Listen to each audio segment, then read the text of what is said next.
Vamos abrir a palavra de Deus, Evangelho de Mateus, capítulo 19, continuando a exposição deste Evangelho. Hoje nós vamos partir do verso 16 até o versículo 22. Mateus 19, 16 a 22. Conhecidíssima essa história. Diz a palavra do Senhor: E eis que alguém, aproximando-se, lhe perguntou: Mestre, que farei eu de bom para alcançar a vida eterna? Respondeu-lhe Jesus: Por que me perguntas acerca do que é bom? Bom só existe um. Se queres, porém, entrar na vida, guarda os mandamentos. E ele lhe perguntou: Quais? Respondeu Jesus: Não matarás, não adulterarás, não furtarás, não dirás falso testemunho, honra teu pai e tua mãe, e amarás o teu próximo como a ti mesmo. Replicou-lhe o jovem: Tudo isso tenho observado. Que me falta ainda?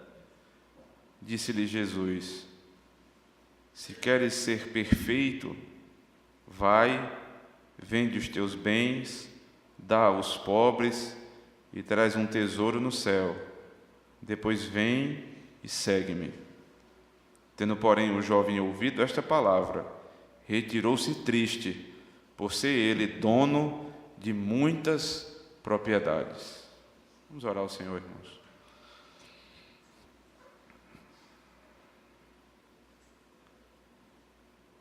Quantos, Senhor Deus, de nós, quantas vezes cada um de nós fomos ricos de coração e achamos que podemos de alguma maneira comprar a fé, a salvação, posição na igreja, honra. Humilha-nos, Senhor Deus, nessa noite. Mostra a pobreza do nosso coração e revela a riqueza do Teu Evangelho. Aqueles que já Te conheciam, que passem, Senhor Deus, a ser mais humildes. Aqueles que ainda não conheciam o Senhor, que eles hoje, nessa noite, vejam a miséria em que vivem e deixem todo esse mundo para trás, ganhando o tesouro do céu. Pedimos isso, Senhor, e que todas essas verdades que vêm por intermédio de um homem sejam profundas e poderosas, porque elas vão agir por meio do Teu Espírito. Ajuda-nos, Senhor. Amém. Vivemos num contexto de pensamento socialista, de um pensamento, equivocado a respeito do que é ser pobre, do que é ser rico, do que é ter alguma coisa, do que é não ter, se isso é bom, se isso é ruim. E esse equívoco é tão forte, tão sério, que quando olhamos para um texto como esse, e boa parte de nós fazemos isso, nós começamos já tendo aquela perspectiva de condenar a riqueza. Ou seja, o problema desse jovem é porque ele era rico. Veja, ele saiu triste porque era rico. E aí começamos a fazer uma teologia da pobreza. E aí eu preciso ser pobre para ir para o céu. Ora, se o conceito de ser pobre fosse ir para o céu, eu nem precisava evangelizar no Brasil, porque quase todos nós iríamos para o céu. Essa é a verdade. Qual é o conceito de pobreza e riqueza? João Calvino, quando foi questionado a respeito de ser pobre ou ser rico, ele disse assim: eu não sou pobre. E talvez se você conhecesse mais de perto, você diria: não, ele é pobre. Mas ele disse: eu não sou pobre, porque eu não sinto falta de nada. Veja, que ser pobre e ser rico não tem a ver simplesmente com o poder financeiro, mas tem muita coisa envolvida a esse respeito. Porque você pode ser rico e sentir falta de muita coisa, e aos olhos do mundo ser pobre e não sentir falta de nada. Quantos ricos vão chegar na hora de dormir hoje, vão reclinar sua cabeça no travesseiro e não vão ter paz? Quantos pobres vão dormir hoje o sono do justo? Para que nós possamos perceber que pobreza e riqueza não é problema para o Senhor, Deus muitas vezes é declarado como sendo um Deus rico. O profeta diz: prata e ouro pertencem ao Senhor, ou seja, Deus é rico, riquíssimo, porque todas as riquezas desse mundo Ele tem, mas Ele não é rico por isso. Ele é rico porque Ele, no seu próprio ser, Ele compreende toda a riqueza que é possível se ter, de espírito, de tranquilidade no coração, de poder. Ele é rico, nada falta. Porque veja que esse é o conceito que João Calvino nos trouxe. Quando é que eu sou rico? É quando nada me falta. Na nossa perspectiva humana é quando eu não sinto falta. Na perspectiva divina é porque Ele não tem falta. Muitos irmãos nossos, da história da igreja foram ricos. Você olha, por exemplo, para Abraão. Ele era tão rico, que os seus pastores, em Gênesis capítulo 13, não conseguiam mais conviver com os pastores do seu sobrinho Ló. Estava dando confusão, tamanha era a riqueza desses homens. E não foram condenados porque eram ricos. Você passa um pouco mais na Escritura e vê, quando Israel sai do Egito, eles saem carregados de riquezas. Êxodo capítulo 12. E você prossegue ler na Escritura e vê mais alguns exemplos. Davi, um rei rico. Salomão chegou a dizer no seu livro de Eclesiastes: não teve absolutamente nada que os meus olhos viram e desejaram que os privei. Você tem noção da riqueza desse homem? Não teve nada que ele viu que ele disse: eu vou ter.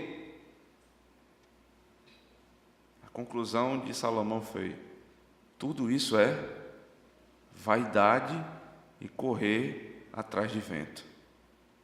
Ele não viu nada demais na riqueza. Mas aí vem o pensamento para o Novo Testamento. Porque o Novo Testamento parece que ele dá muita ênfase à questão de pobreza e riqueza. Mas de onde ele toma emprestado isso? Ele toma emprestado da literatura da Antiga Aliança. Então, a primeira bem-aventurança, Cristo diz: bem-aventurados são os pobres. Então, o Evangelho socialista diz assim: veja, bem-aventurado é quem é pobre, eu não quero ser rico. Que pobreza é essa que está sendo falada na Escritura? Porque quando eu leio Lucas 16, naquela bendita história onde há um rico e um mendigo, e o texto diz assim: o rico foi para o Hades, foi para o inferno, e o mendigo foi para o seio de Abraão.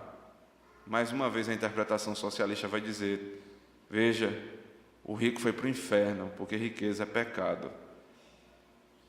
Esqueceu ele que o pobre foi para o seio do rico Abraão. Foi para o seio do rico Abraão, como é chamado o paraíso. A Bíblia não tem problema com riqueza nem com pobreza. A Bíblia tem problema com riqueza de coração, que é coisa totalmente diferente.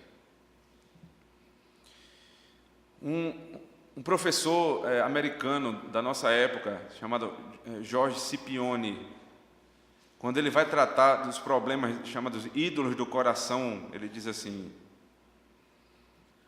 o coração de todo problema é um problema do coração. O coração de todo problema é um problema do coração.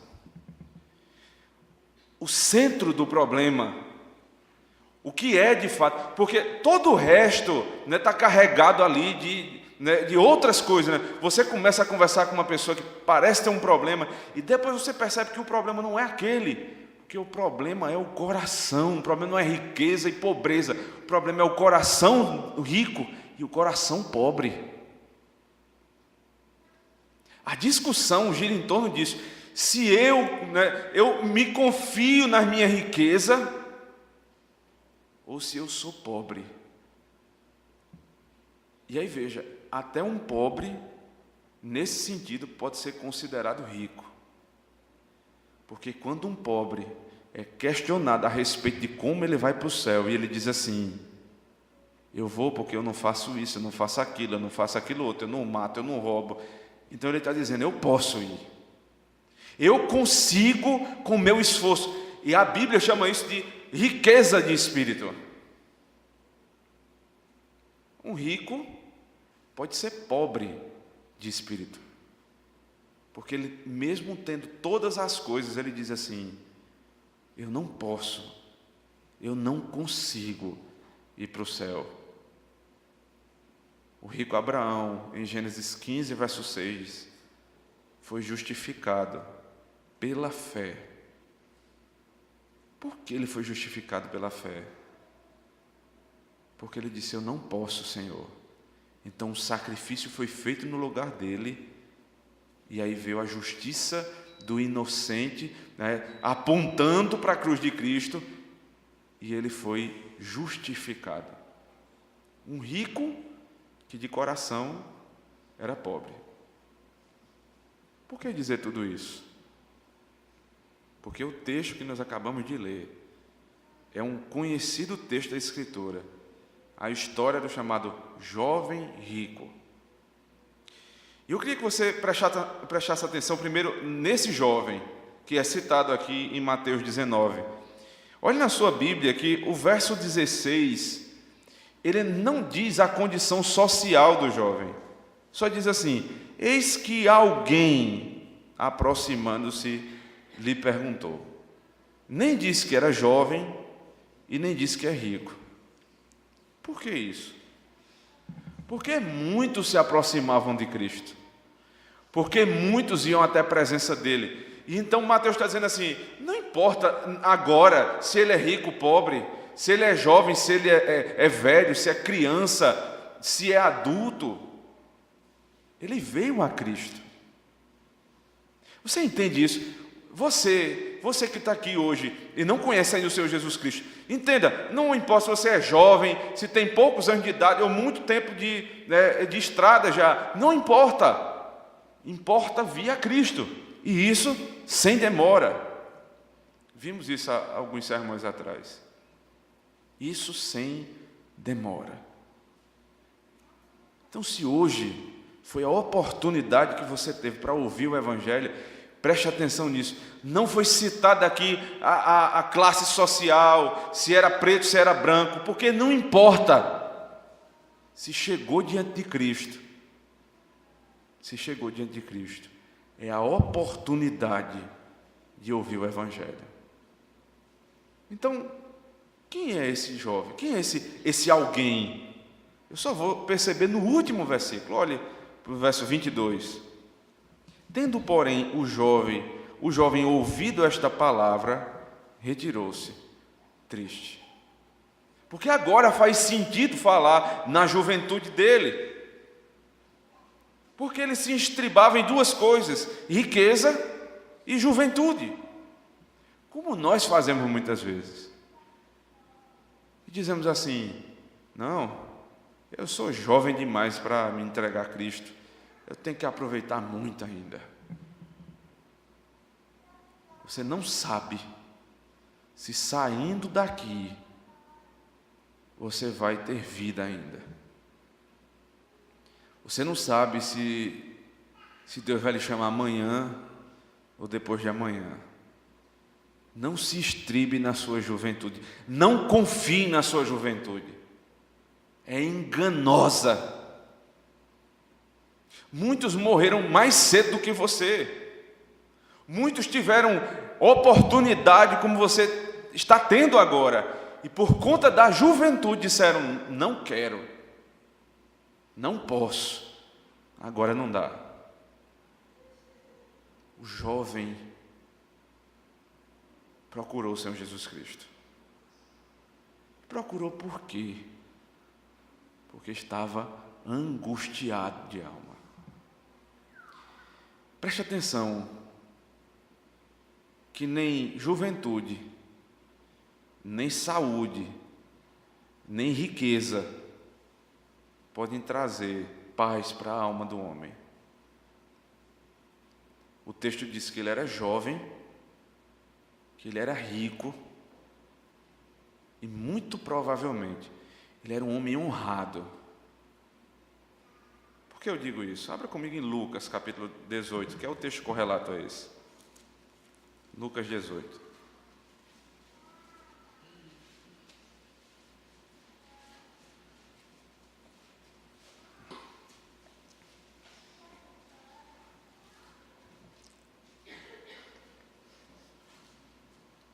Verso 18 diz assim: certo homem de posição perguntou-lhe: bom mestre, que farei para herdar a vida eterna? Algumas traduções dizem assim: certo príncipe, né? Porque a ideia de homem de posição. Veja que subiu a categoria agora. É jovem, tem toda a vida pela frente, é rico e ainda por cima tem posição. É príncipe. Poder, dinheiro e juventude. Está aí o tripé para a perdição.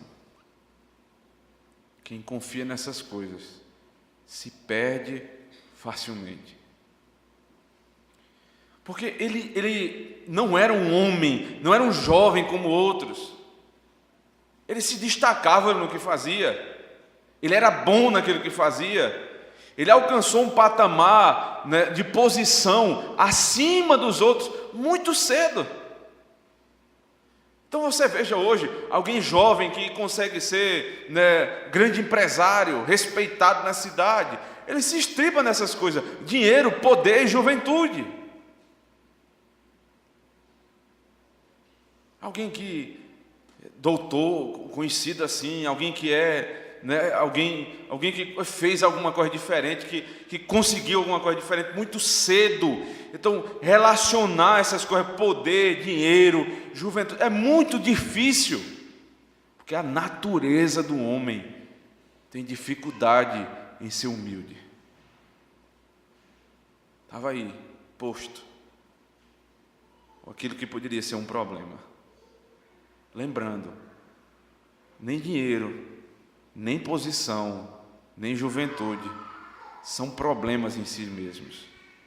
Mas quando você é rico de coração, a posição sobe para a cabeça e a juventude lhe faz pensar que você pode qualquer coisa. Esse homem recebeu uma primeira repreensão. Volte comigo para Mateus 19, por favor. Parece uma repreensão indevida até, porque ele diz: mestre, que farei eu de bom para alcançar a vida eterna? Respondeu-lhe Jesus no verso 17: por que me perguntas acerca do que é bom? Bom só existe um. E aí veja, ele não completa a frase: quem é esse um? Porque está muito claro para o leitor, né, de Mateus, que eram os judeus, para quem esse evangelho foi escrito, eles sabiam quem é um. Um é Deus. Mas se você ler Marcos 10, né, e conferir, né, lá em Marcos capítulo 10, você tem a mesma história, e lá, quando Marcos vai narrar, ele diz: bom é só um, que é Deus. A compreensão do leitor faz a frase ser um pouco mais extensa ou um pouco mais curta. Mas todos entenderam. Só há um que é bom, e é Deus. Por que eu digo que parece uma repreensão indevida? Porque você sabe que Jesus é Deus. Então como é que Jesus está dizendo: não me chame de bom, porque bom é só Deus? Por um motivo muito claro. Esse jovem não conhecia Jesus como Deus. Como é que ele estava chamando um homem de bom? O Senhor Jesus Cristo, ele vai se mostrar logo em seguida como o bom Deus, quando ele apresenta o Evangelho. Mas aqui ele está confrontando a visão daquele homem. Como é que você não me conhece como Deus e me chama de bom? Porque bom só há um, que é Deus. Essa é a repreensão para que você não só não confie em si mesmo, nem confie na riqueza, nem confie na juventude. E preste atenção no quarto ponto: não confie no homem. Bom só há um, que é Deus. Logo, não confie no homem.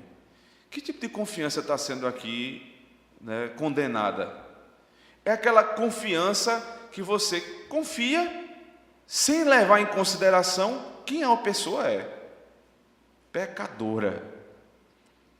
Porque a palavra de Deus não diz que você deve desconfiar de tudo e de todos, no sentido de que você não tem confiança, por exemplo, de contar uma situação difícil para o seu irmão em Cristo, para o pastor da igreja, para o presbítero, porque muitas vezes, em muitas ocasiões, isso é ensinado na Escritura. Então, nessa medida eu devo confiar. Qual é a confiança que eu não devo ter no homem? Eu preciso considerar quem ele é pecador. Então, eu não confio 100%. Porque bom só há um, que é Deus. Conhecendo esse jovem e a repreensão que ele acabou de receber do Senhor, nós vamos ver agora qual é o problema, qual é a raiz do problema, o coração do problema. Volte comigo agora novamente para o verso 16, sob uma nova perspectiva, agora da pergunta que ele faz ao Senhor. Ele diz assim: mestre, que farei eu de bom para alcançar a vida eterna? Agora veja a resposta do Senhor Jesus Cristo. Por que me perguntas acerca do que é bom? Bom só existe um. Se queres, porém, entrar na vida, guarda os mandamentos. Veja, ele diz: o que eu faço? Aí Jesus disse: não, como você entra. Você percebe que é sutil a diferença? Não é o que eu faço, é como eu vou entrar. Porque ele estava acostumado, esse jovem, a fazer. Diga o que é que eu faço para ser rico? Então disseram: é assim, assim. Então ele fez e conseguiu. Como é que eu faço para ter posição? Faça isso, isso, isso. Ele fez e conseguiu. Então quando ele chega diante do mestre, ele diz assim: como é que eu faço para entrar no céu? Quanto custa? Sabe que essa pergunta é certa? Quanto custa para ir para o céu? O que me custa o Evangelho? Jesus diz assim: não farás, entrarás. Você não tem como fazer, você não tem como pagar, mas você vai entrar. Eu vou lhe mostrar quanto custa. Ele diz: se queres, porém, entrar na vida, guarda os mandamentos. Interessante que nesse evangelho você tem vida, né? Entrar na vida. Que vida é essa? É vida eterna. Lucas e Marcos dizem isso com clareza: vida eterna. Mas está muito claro, porque vida ele já tinha. A vida ele já tinha. Então o que é que ele quer? Ele quer vida eterna. Ele está preocupado com a alma dele. Veja mais uma vez: um jovem rico, de posição, que não sabia para onde ia quando morresse. Não existe dúvida mais cruel do que essa. E eu espero que você saia daqui com a resposta: para onde eu vou depois que morrer? Ele tinha tudo que um jovem pode querer, ele tinha. Mas não tinha uma coisa: a resposta para essa pergunta. Então ele diz: o que eu faço? Aí Jesus disse: você quer entrar? É o seguinte: guarda os mandamentos. Guarda os mandamentos. Quais mandamentos? Ele pergunta no verso 18. Respondeu Jesus: não matarás, não adulterarás, não furtarás, não dirás falso testemunho, honra teu pai e tua mãe, e amarás ao teu próximo como a ti mesmo. São muitos os detalhes na sequência, na lista que Jesus dá aqui. Primeiro que ele não acompanha a sequência lá de Êxodo 20, nem de Deuteronômio 5, versos 6 em diante, nos 10 mandamentos. Ele não começa com a chamada primeira tábua da lei, que diz respeito aos mandamentos que se referem à minha relação com Deus, mas ele começa pela segunda tábua da lei, e ele inclusive resume essa tábua dizendo: amarás o teu próximo como a ti mesmo. Detalhe: amar o próximo como a ti mesmo, como a mim mesmo, não é novidade que Cristo está trazendo aqui. Levítico capítulo 19, verso 18, diz exatamente isso. No Antigo Testamento já havia esse resumo da lei: amar o próximo como a mim mesmo. E esse é o resumo da segunda parte da lei, que traça o meu relacionamento com o meu próximo. O que é que diz esse relacionamento? Primeiro seria honrar pai e mãe, mas ele deixa por fim. E Jesus começa dizendo assim: não matar. O jovem queria saber como ele ia para o céu. Jesus começa a dizer assim: veja os mandamentos que mais trazem orgulho para o seu coração. Ele começa a levantar o ego desse homem. Já matou? Aí ele: ufa, esse não, nunca matei ninguém. Ele pergunta então: já adulterou? Não, fiel, sempre fiel. Já disse falso testemunho? Já proferiu mentira? Não, falo sempre a verdade, tenho honrado a palavra. Honrou pai e mãe? Nunca desonrei as autoridades. Estou dando a resposta do jovem, porque é o que ele vai dizer em seguida. Ele diz: replicou-lhe o jovem, verso 20: tudo isso tenho observado. Tudo isso tenho observado. Eu fiz tudo isso. De certo modo, ele tinha dito que não mentiu, acabou de mentir, porque ninguém consegue cumprir esses mandamentos em toda a extensão deles. Porque não matar não é só assassinar, mas não matar é você não proferir uma palavra contra o seu irmão. Cristo disse isso em Mateus capítulo 5, não odiar. Não adulterar não é simplesmente deitar com uma mulher que não é a sua esposa, mas é pensar, é ter pensamento impuro com alguém que não é sua esposa. Então você é adúltero. Não furtar, desonrar pai e mãe, não é simplesmente chegar lá e falar mal do pai ou da mãe, mas é não observar a autoridade, a ordem das autoridades, a ordem daquele que está acima de mim. Então, nesse ponto, ele pecou. Mas é interessante que Jesus, de uma maneira sábia, não repreende o jovem nesse momento. Pode olhar, no verso seguinte, ele continua. Ele não para repreender o jovem. Por que será que ele não repreendeu o jovem rico que disse: quanto a esses mandamentos eu tenho observado todos? Porque externamente ele tinha realmente observado. Nunca foi adúltero, nunca desonrou os pais, as autoridades, nunca disse falso testemunho, nunca foi infiel, nunca matou. Verdade isso. Externamente, veja, no coração ele tinha assim, mas o problema do coração ele vai tratar daqui a pouco. Ele diz assim, realmente, esse jovem, no meio dos demais, é diferenciado. Percebe que existem algumas pessoas no nosso meio que não são cristãs, que não professam a verdadeira religião, que nunca foram membros de igreja, mas que têm uma vida reta. Você deve estar até imaginando essas pessoas agora. São honestas, fiéis aos seus cônjuges, verdadeiras, e honram todas as autoridades. Por que Cristo não repreendeu? Porque externamente era verdade. Sabe qual é a vergonha? É quando a minha justiça não excede a dos escribas e fariseus. Cristo disse, porque se a justiça de vocês não exceder desse aprendiz de fariseu, vocês não entenderam nada.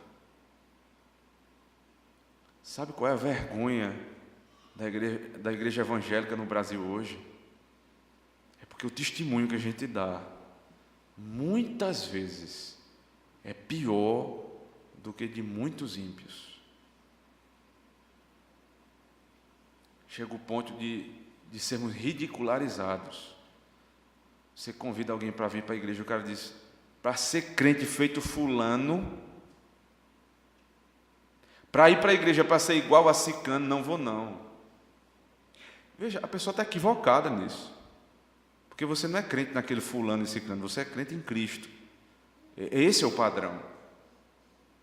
Mas isso complica a situação. É vergonha para o evangelho. Quando um ímpio é honesto, cumpre seus compromissos, quando um ímpio é responsável, ordeiro, respeita prazo, respeita horário, e nós não fazemos isso, é vergonha para o evangelho.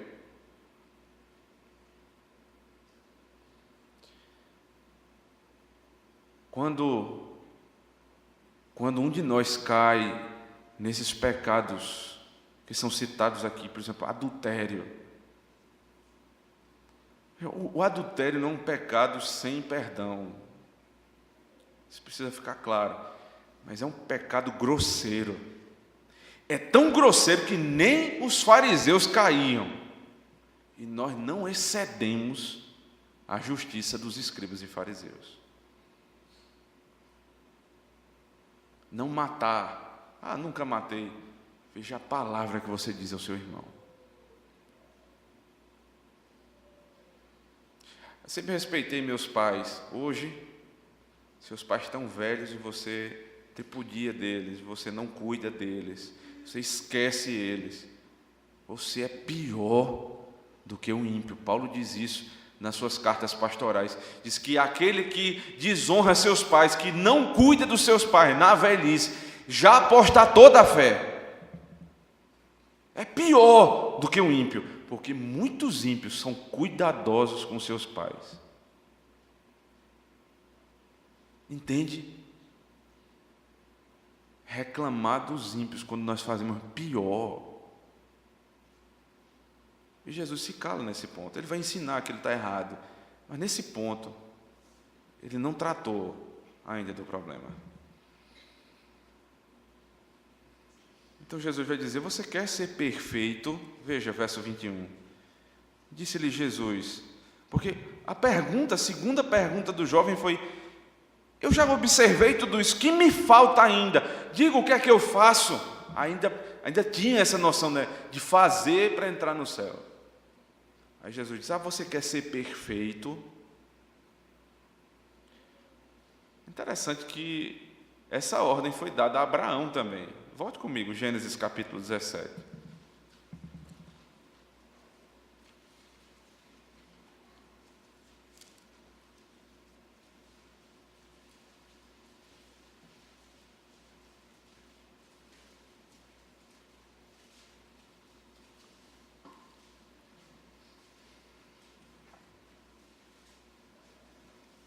Verso 1. Quando atingiu Abraão a idade de 99 anos, apareceu-lhe o Senhor e disse-lhe: Eu sou o Senhor Deus Todo-Poderoso, anda na minha presença e sê perfeito. Nada mais do que isso Deus exige do seu povo. Anda na minha presença e sê perfeito. Aí Jesus diz: você quer ser perfeito? Então cumpra a lei. Você não quer pagar? Então, para pagar, tem que andar na lei. Mas veja que Abraão não seguiu esse caminho do jovem rico. Volte comigo para o capítulo 15. O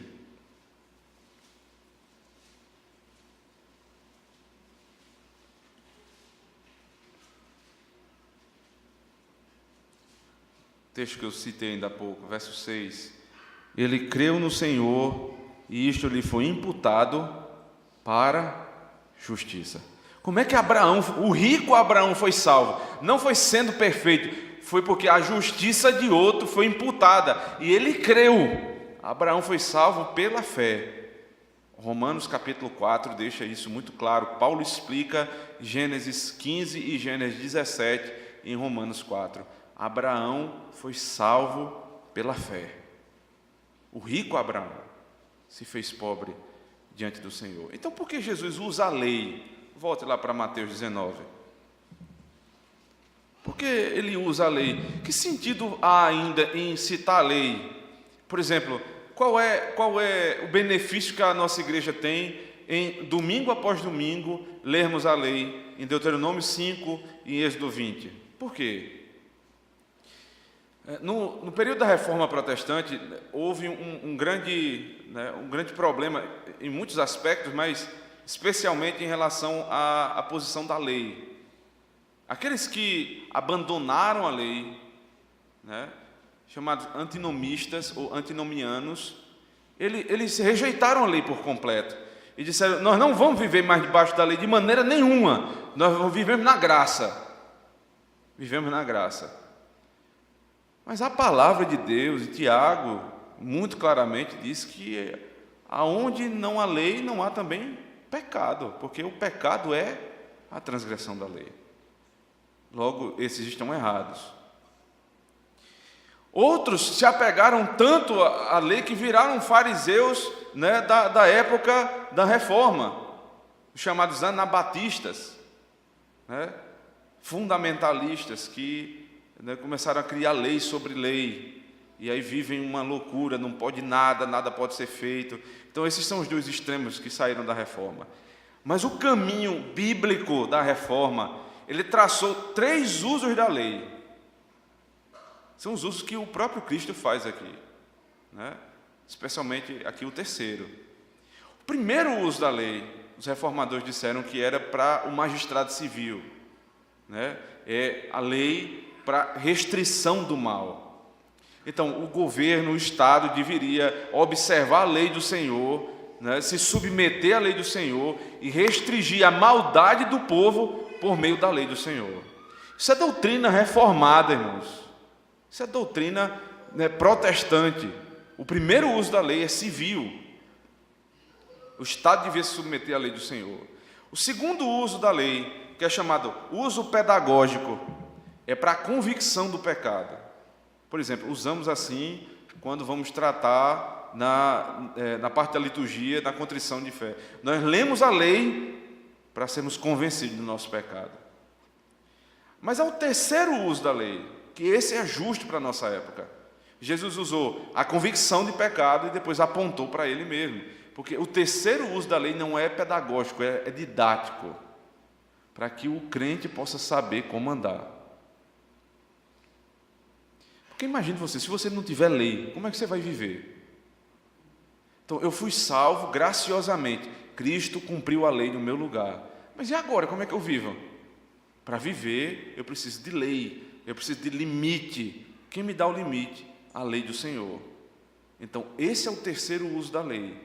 É o uso pedagógico, é para santificação. Isso precisa ficar muito claro, porque o terceiro uso da lei não é para salvação, mas é para santificação. O símbolo de fé da nossa igreja, o Catecismo Maior de Westminster, na pergunta 77, explica isso. Preste atenção à diferença entre santificação e justificação. Em que diferem a justificação e a santificação, é a pergunta. A resposta é: embora a santificação seja inseparavelmente unida à justificação, elas são, contudo, diferentes nisto. Em quê? Deus, na justificação, imputa a justiça de Cristo. Na santificação, o seu Espírito infunde a graça e dá o poder de exercitá-la. Na primeira, o pecado é perdoado. Na outra, é subjugado. Uma liberta igualmente todos os crentes da ira vindoura de Deus, a justificação.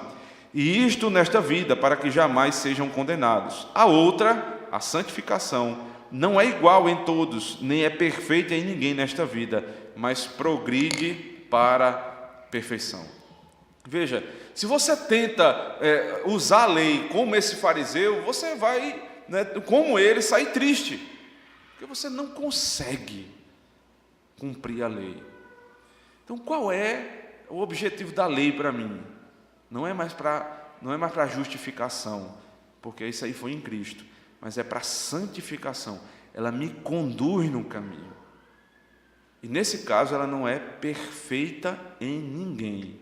A justificação, é perfeita em todos os crentes, e imediata na salvação. Você é justificado de uma vez por todas. Mas a santificação é progressiva e é imperfeita em todos. Então, Paulo, quando vai escrever a carta aos Filipenses, capítulo 2, verso 13, diz: porque é Deus quem opera em nós, tanto o querer quanto o realizar.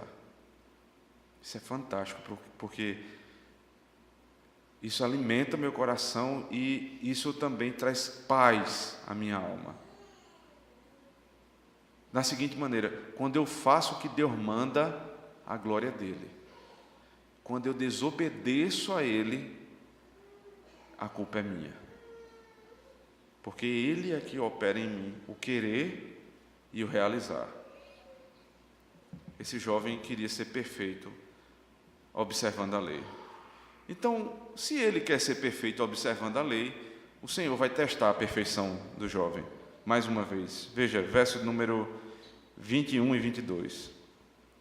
Disse-lhe Jesus: se queres ser perfeito, vai, vende os teus bens, dá aos pobres, e terás um tesouro no céu. Depois vem e segue-me. Tendo, porém, o jovem ouvido esta palavra, retirou-se triste, por ser dono de muitas propriedades. Lembre-se dos detalhes da lista dos mandamentos que Jesus deu no verso 18 e 19. Mesmo na segunda parte da lei, ainda faltou um mandamento. Se você é um leitor, atento, viu isso. Faltou o último, 10º: não cobiçarás.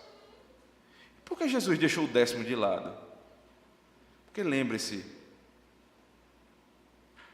todo o problema, ou o problema de todo pecado, está no coração. A raiz de todo pecado, de todo problema, é o coração, e ele vai atacar agora. A cobiça do jovem.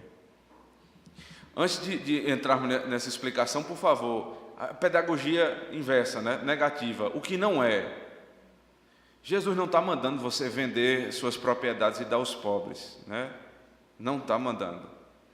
O problema foi tratado aqui com esse jovem que era rico de coração e que se estribava, que confiava na sua riqueza. Então, para testar a fé dele, ele disse: então faça o seguinte, se você é tão perfeito assim, vá e venda as suas propriedades e dê aos pobres.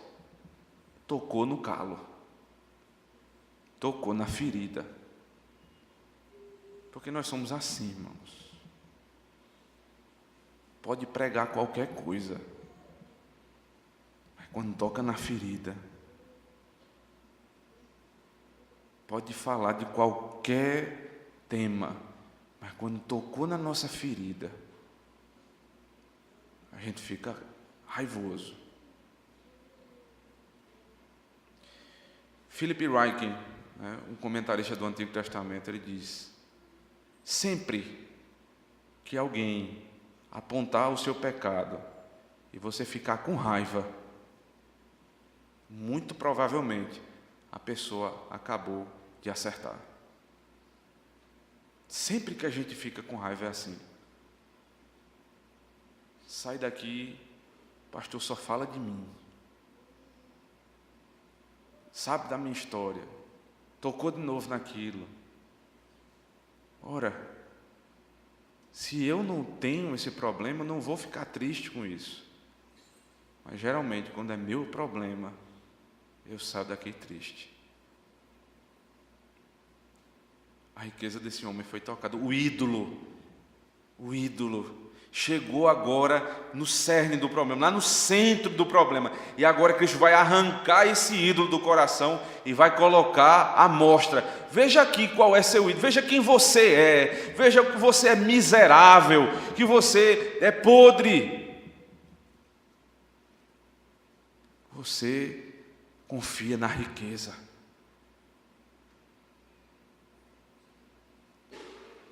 Lembre-se que eu disse assim, a pergunta dele nem em todos os aspectos não está errada, quando ele diz assim, o que é que eu posso fazer? Ou seja, como é que eu posso comprar? Em primeiro lugar, a salvação foi paga. Atos capítulo 20, verso 28, diz que foi o preço do sangue de Deus. Foi paga. Não foi de graça. E em segundo lugar, para seguir o Evangelho tem um preço. Jesus está dizendo assim, livre-se do mundo. Se lembra de Lucas 9, 22 a 27, que alguém pergunta o que é para fazer, e Jesus diz assim, você quer seguir? Deixe tudo, tome a sua cruz e siga-me. Exatamente a mesma expressão. O que é tudo para esse homem? Riqueza. Mas para você pode ser sua família. Para você pode ser seus amigos. Para você pode ser seu emprego. Pode ser sua festa, seu prazer carnal, qualquer coisa. Se você não deixar por Cristo, você vai sair como esse jovem. Tendo ouvido, porém, o jovem esta palavra, retirou-se triste. Jesus disse assim, quem não deixa pai, mãe, irmão, irmã, o que é isso? Quem não deixa o que é mais precioso. O que é mais precioso na sua vida? Que tem lhe impedido de seguir a Cristo? Por quê? Porque é hoje, domingo, e não no próximo também, você está ouvindo a pregação? Por que é hoje e não sempre? Por que não seguir a Cristo todo dia e só hoje? Você entende? Custa alguma coisa. E não só para quem não crê, mas também para quem crê. Deixa eu lhe dizer uma coisa. Há um livro que me impactou muito a leitura. O nome do livro é Pensamentos Secretos de uma Convertida Improvável. Acertei. Pensamentos Secretos de uma Convertida Improvável. É da editora Monergismo. Esse livro trata da história de uma ex-lésbica, uma mulher de posição, jovem e que tinha certa posse. Ela mora ainda nos Estados Unidos, né? Não é uma mulher fictícia, era verdade, ela escreveu esse livro. Essa mulher, ela era professora, cátedra né, de determinadas disciplinas lá em Nova York, em uma universidade da cidade, né, conhecida em todo canto, dava palestra pelo mundo, né, de posição.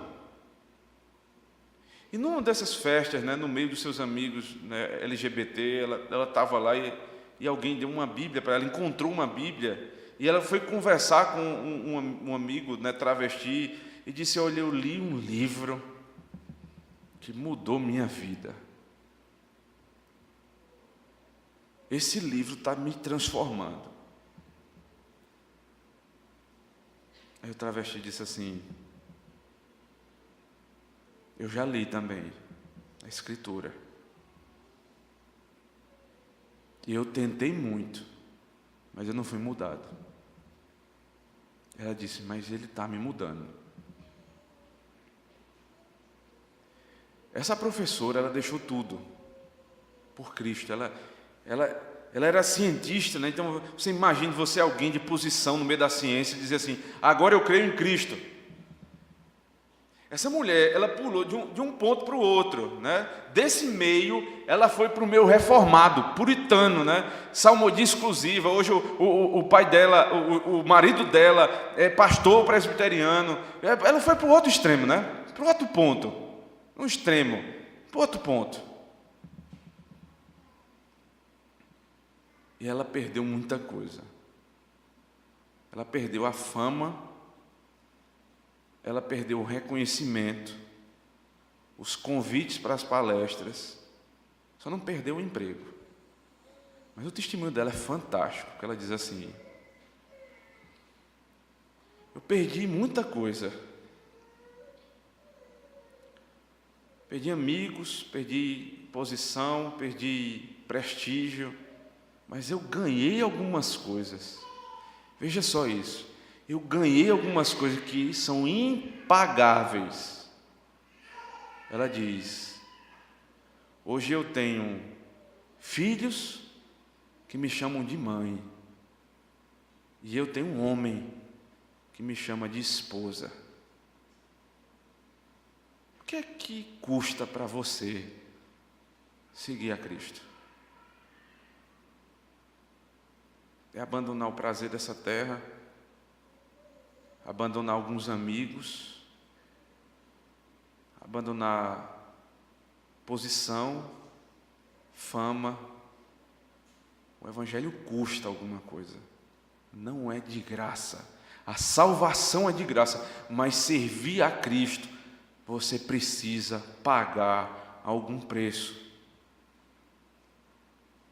Não para a salvação, mas para a santificação. Ele vai embora, o jovem.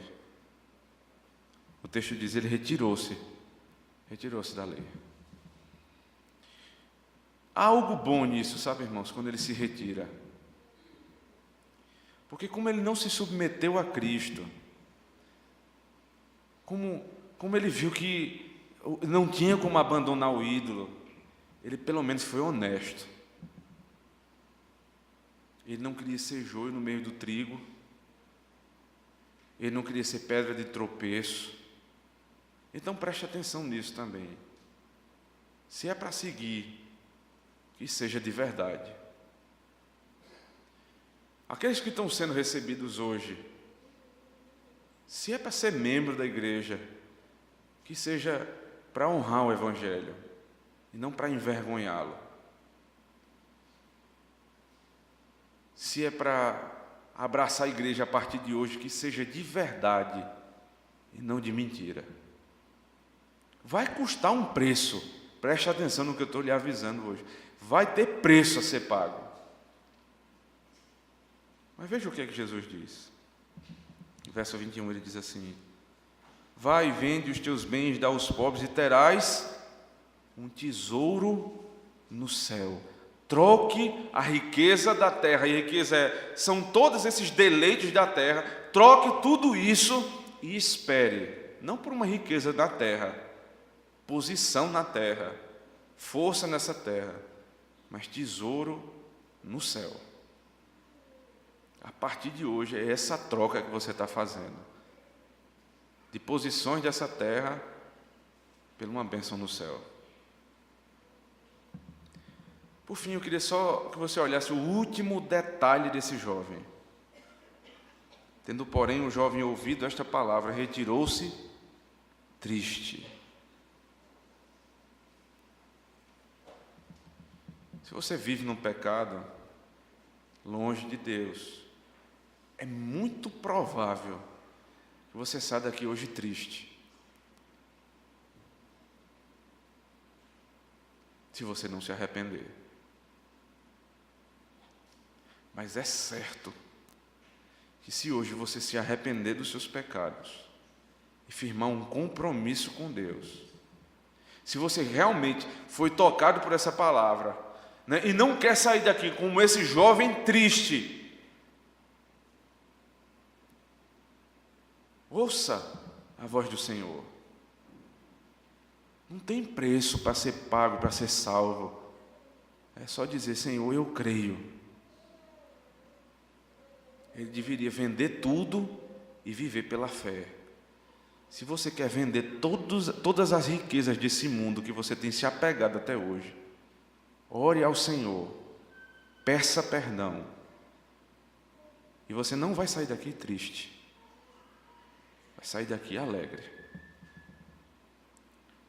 Mas se você permanecer na vida que você leva, confiando na sua juventude, na sua riqueza, na sua posição, eu tenho um recado para lhe dar. Você não vai sair daqui triste hoje, porque para o crente é assim: o choro dura uma noite, a alegria vem pelo amanhecer. Para o ímpio a alegria pode durar até meia-noite, a tristeza vem em toda a eternidade. Arrependa-se, submeta-se ao Senhor e seja recebido pelo bom Mestre. Amém. Vamos orar ao Senhor, irmãos. Bendito seja o Cordeiro de Deus, o nosso bom Mestre, que nos tem convencido do pecado, da justiça e do juízo. Ajuda-nos, Senhor Deus, a seguir a Tua lei não para salvação, mas para que ela nos conduza até o Senhor e sejamos mais próximos de quem Tu és. Abençoa também aqueles que não Te conheciam e possam ter hoje conhecido a Cristo salvificamente, que desejam entrar num pacto contigo. Desejamos vê-los nos próximos domingos, Senhor. Cuida deles, Senhor Deus. Quieta o coração deles, para que não saiam aqui com a tristeza da falsidade, mas com aquela tristeza de quem pecou, e ao mesmo tempo a alegria de quem foi perdoado. É a nossa oração em nome do Senhor Jesus Cristo. Amém.